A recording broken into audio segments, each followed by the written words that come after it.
पंचमे चौदात्री चौष्ठी दैत्य विनाशिनी सप्तम नवमी अंबिका नाम दशमी विश्व मोहिनी सती द्वादश नामनी पठतु भाग्यत्वनर सबसन पुत्रत्व प्रतिपुत्रमोहिनी विरागवाणी कृपायां प्रसन्न भवेत्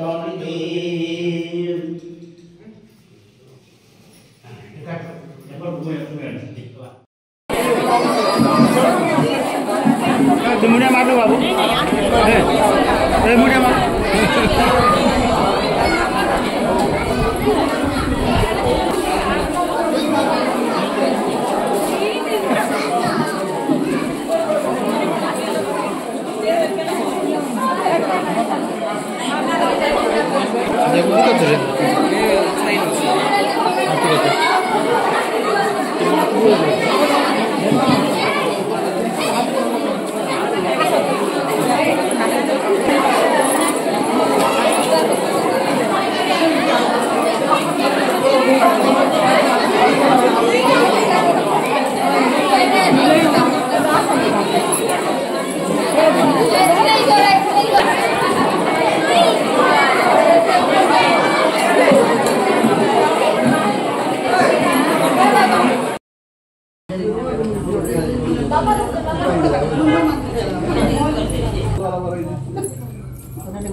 पश्चिम ओडिशार कृषिभित्तिक महान गणपर्व नुआखाई पई कलाहांडीर सहरठू पुरपल्ली उत्सव मुखर होई उठिछि।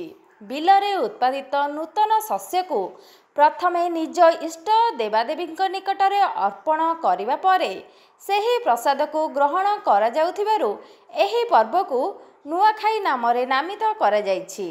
भाद्रव शुक्ल पक्ष पंचमी तिथि रे पश्चिम ओडिशा रे नुआखाई पर्व पालन कर जाउथिले मध्य एई आवाहनमान कालरू कलाहांडी जिल्ला रे विभिन्न पर्याय रे नुआ खाइबा व्यवस्था रहिछि। प्रथम पर्याय रे भाद्रव शुक्ल प्रतिपदा दिन जिला अंतर्गत केसिंगा ब्लॉक बहादुर पदर पर्थला एवं पलकपड़ा ग्राम रे ग्रामवासी नुआ खाइबा परंपरा रहिछि। एहा परे भाद्रव शुक्ल पक्ष पंचमी तिथि रे राजराजुड़ा समयरू जमीदार अंचल व्यतीत जिलार समस्त ग्राम रे नुआखाई पालन करा जाइछि। भाद्रव शुक्ल पक्ष पंचमी तिथि रे कलाहांडी जिले में धूमधाम रे नुआखाई पालन करा जाइछि। यह एक कृषिभित्तिक तथा भाईचारार पर्व होइथिबारु बिलरे उत्पादित प्रथम नुआ धान रे प्रस्तुत चूड़ा को कुरेई पत्र रे ग्राम देवादेवी एवं इष्ट देवी निकटरे अर्पण कर सारिबा परे सेही नाबानकनु परिवार समस्त सदस्य एकाठी बसी नूतन वस्त्र परिधान करी निर्धारित शुभ लग्न रे पूर्वाह्न 9:48 रु 10:30 मध्य नुआ खाई थिले। नुआ खाई सारिबा परे पूर्व राग रसा भूली ग्रामर वयोज्येष्ठ व्यक्ति मानकु कनिष्ठ माने प्रणाम करी आशीर्वाद भिक्षा करथिले। नुआखाई पर्व घरे घरे पिठा पणार आशार जमीथिला। विभिन्न ग्राम रे कलाहांडीर वीर वाद्य घुमुरा वाद्यर घुमु घुमु नादरे गगन पवन प्रकम्पित होई उठिथिला। युवक युवती मानक मध्यरे विभिन्न प्रतियोगितार आयोजन करा जायथिला।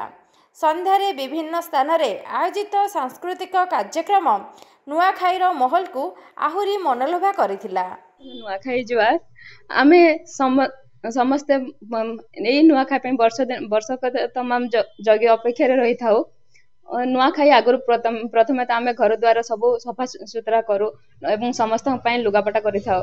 नुआखाई दिन आमे नुआ चूड़ा नुआ धान नुआ चाउल खीरी नुआ चाउल चूड़ा होई थाए।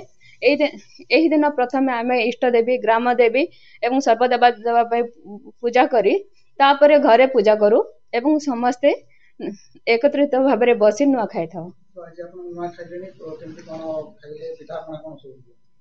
हाँ यही दिन आम मुख्यतः खीरी बरा सहित विभिन्न प्रकार पिठापणा कर।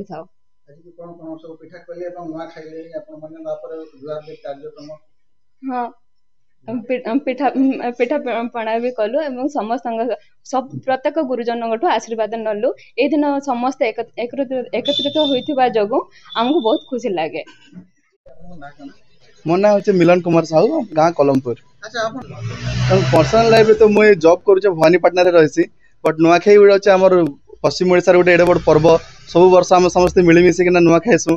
तो ये पर्व के आम अवश्य भाव अपेक्षा करतीसु केबे आसवा पर्व बोलिकिना आ नुआखाई टाइम रे समस्त आम एकजुट होइकिना भाई भौणी जेते सब आम बाहर पढ़ुथिसन सभे आयसन गोटे संगे बसिकिना आम नुआ खाइसु। बहुत खुशी मजार समय इटा इटा आमर जेहेतु इटा पश्चिम ओडिशा गोटे गण पर्व है। आम ये पर्व रे समस्ते कृषक मान के हला आमर कल्चर ऊपर के हला आमर पश्चिम ओडिशा रो सब कल्चर हला कृषक मान के ट्रिब्यूट करिकिना आमर रिचुअल्स के निकिना ई पर्वटा मना होचे। तो इटा का बहुत धूमधाम रे बहुत उत्साह भाव रे मिलमिशिकिना आम जेहेतु पालन करसु आ ई पर्व के निश्चित भाव रे आम पूरा अपेक्षा करिकिना थिसु आ बहुत खुशी उल्लास रे मनासु। बहुत खुशी लागुचे समस्ते भाई भौणी सब संगे थिलु आमर सब परिवार समस्त संगे थेकिना मिसिकिना नुआ खाइलु हमको बहुत खुशी लागुचे। समस्त को मोर तरफ समस्त तरफ नुआ खाई जुआ जय मां माणिकेश्वरी। नुआखाई अवसर रे समग्र ओडिशावासी को नुआखाई जुआर एवं आज आम कलमपुर ये आमर परिवार समस्ते मिलीमिशी करी समस्ते परिवार एकत्रित होकर 11टा भितर आम नवान्न भक्षण हो जाइए समस्ते बसिक अति आनंद उत्साह सहित गोटे परिवेश सृष्टि होती अति आनंददायक अटे। हाँ यह एक कृषि भित्तिक पर्व हेले मध्य समय आम नव अन्न भक्षण ये जो अवसर ये आम समस्ते परिवार एकत्रित हो समस्ते नवान्न भक्षण करी समस्त को अभिनंदन ज्ञापन करूँ। हाँ नवान्न भक्षण समस्ते निजर परिवार वर्ग केमती आम एकत्रित हो पारू से समस्ते अपेक्षा था आज ही से अवसर आसी। हाँ नुआखाई पर एक बासीटा आम नवान्न भक्षण समय आम इष्ट देव देवी को पूजा पाठ करी तेणु आम ये निरामिष भाव सब चले किंतु बासी है समस्ते जे जार मजा मजलिस आमिष आमिष भक्षण करी पिठापणा सब करी खाती आ तेणु बासीटा भी नवान्न सहित महत्वपूर्ण। भवानीपाटनारू दीपक साहू रिपोर्ट पर्यवेक्षक ओडिशा।